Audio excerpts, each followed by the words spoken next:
saying thank you so very much to Tiffany for the living example that she is for every one of us. Tiffany is, in so many ways, one of my heroes. She's a mother whose child was killed, and every single day she's gotten up and she's had the courage to continue to fight for others. She decided that she's going to literally change the world as a result of her son's death. And I know that I speak for every single person in this room and every person in Maryland and across our country when I say that the pain that Tiffany endured is one that should have never happened.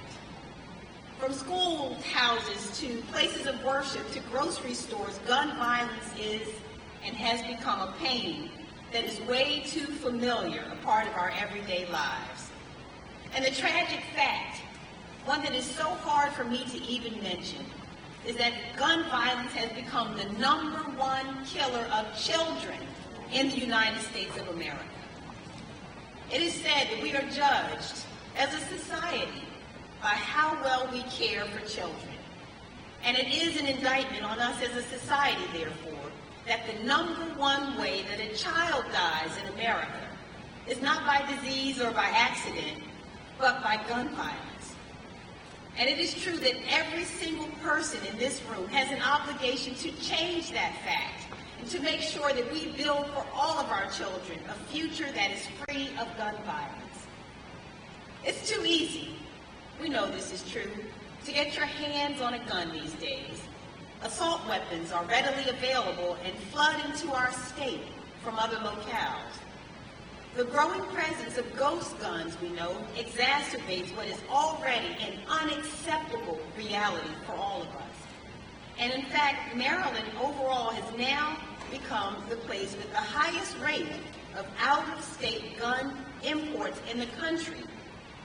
Traffickers today bring nearly 3 times as many firearms into Maryland as the national state average. And gun violence is not only a problem in this state, it's impacting lives all across the nation. The United States gun homicide rate is 26 times that of other high-income countries. And we should never, ever become comfortable with this. And it's not just an issue either for inner cities. I want to be clear about that. You know, so often you hear this is something that happens in the inner city. Well, I want to be clear about something.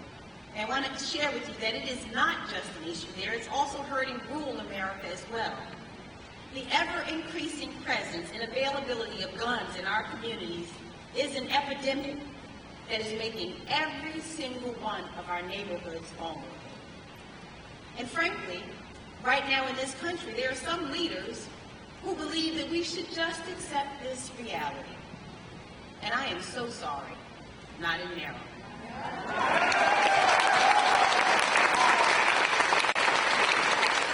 That's why I stood up and ran for state's attorney, to help turn the tide of violence that has become unfortunately normalized. I don't know about you, but for my daughter, I don't want violence to be normalized. It's nothing that we should ever accept. And so as state's attorney, I led a 50% reduction in violent crime while working to tackle the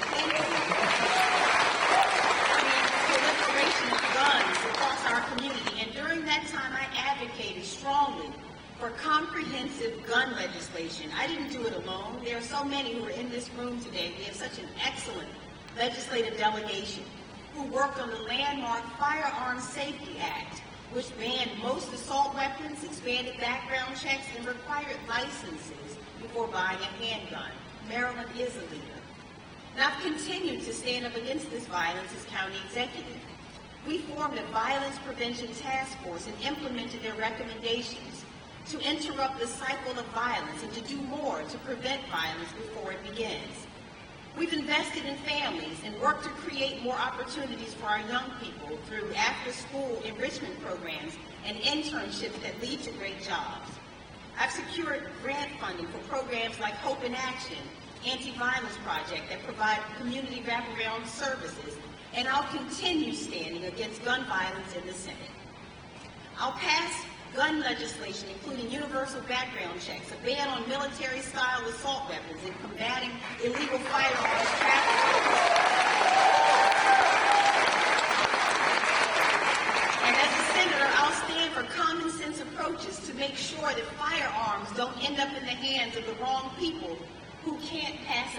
background check. And I want you to know as well that I won't back down from holding gun manufacturers accountable. And making sure that we people will have and exercise our right to hold this industry to account for the immense harm that they have caused our state and our country. And let me be crystal clear. We will not accomplish these goals to keep Americans safe without a Senate majority. And I want you to know that it has become the case that the path to the majority runs through Maryland. And I couldn't be prouder, because let me tell you that I am a part of a team, Team Maryland. Many of my colleagues are here today. I wish to recognize all of my friends and sisters and brothers in elected service who are here today. Can you stand? There's so many. I want to recognize them.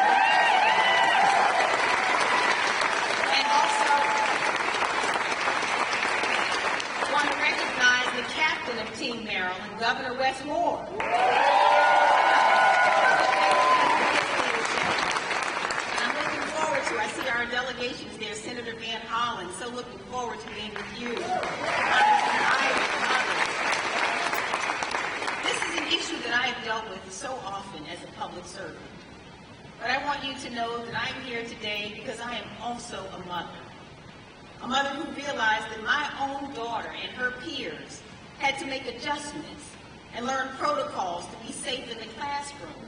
When we talk about unacceptable realities, it is an unacceptable reality that we send our kids into schools now and then expect them to practice protocols, how to dive under a desk, how to lock the classroom doors from inside. This is a reality that I do not accept. We have placed the burden of really this scourge that is in our country on the backs of children. And we have done so because the adults lack the courage to do anything about this scourge that is overtaking our country. And so it is through this lens that I attended last year as well as a mother, the viewing of a high school girl. Her name was Jada. Jada was an amazing young woman. She was a person whose bright future was cut short by senseless violence as she tried to keep peace between two groups of fighting students. And I attended her viewing, and as I walked up to her casket, I have to tell you, I swear, I could have screamed. I could have screamed. Asking myself, like so many of us, how did we get here? And knowing, like all of you, that it didn't have to happen. Yet the reality is that it does, and that it happens over and over and over again. And more parents are left to grieve their children. And these are not hypothetical policy debates with imaginary characters. These aren't heartaches that I've had to read about. This is personal for me. This is a pain that I have witnessed up close and personal firsthand, and I have observed it too often. And I know that not enough leaders choose courage and action over sending thoughts and prayers. And too many people choose to opt out of this fight, not understanding that this epidemic will soon reach their doorstep if we don't stand up and do something about it. That's why I've stood up to fight back against this violence, and why I'm still standing against it today. And as our leadership grows increasingly farther from the lived experiences of those who've been elected to represent us, it's my mission to keep standing for all of you in the Senate. Because I reject the notion that this path our nation is on is impossible to change. It's not too late for us to give our young people back their childhoods and our families back their safe neighborhoods.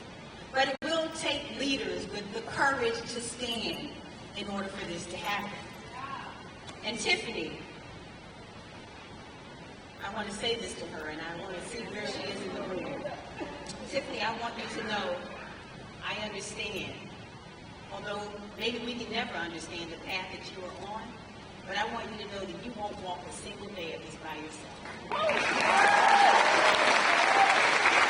I want you to know that in the Senate, Tiffany, every time they see me, they're going to also have to see me. But I won't stand alone. The leader that I am about to introduce has always always had the courage to stand. You know, years ago when I was initially running for office, I read about a woman, and actually I read about her in Essence magazine. And they were talking about this super incredible leader who had been elected and how she was using these innovative approaches to tackle crime and gun violence. And they were talking about the fact that she had written a book about being smart on crime. And I admired her so much that everywhere I went, I talked about this extraordinary leader and about her innovative leadership. And after I won my election, a couple of days later, I received a call. And she called me, and the first thing that she said to me was, "Let me know how I can help." And I want you to know that I have never forgotten that, and neither has she. And you better believe I took her up on her offer to help. And she's been helping me all along the way. She showed me the incredible work that she was doing in California to make our community safer. And she never stopped helping, and never stopped leading, and never stopped fighting, and never stopped standing up. You see, that same passion and courage that she's brought to our country, she also has brought to this administration, where she and President Biden have championed and passed the most aggressive gun violence prevention legislation in decades. She's leading the first ever White House Office of Gun Violence Prevention. She's a leader who always has had the courage to stand up for what's right. And it's why we are going to re-elect her and President Biden in November. And I don't think she'd mind me saying that she's one super bad woman.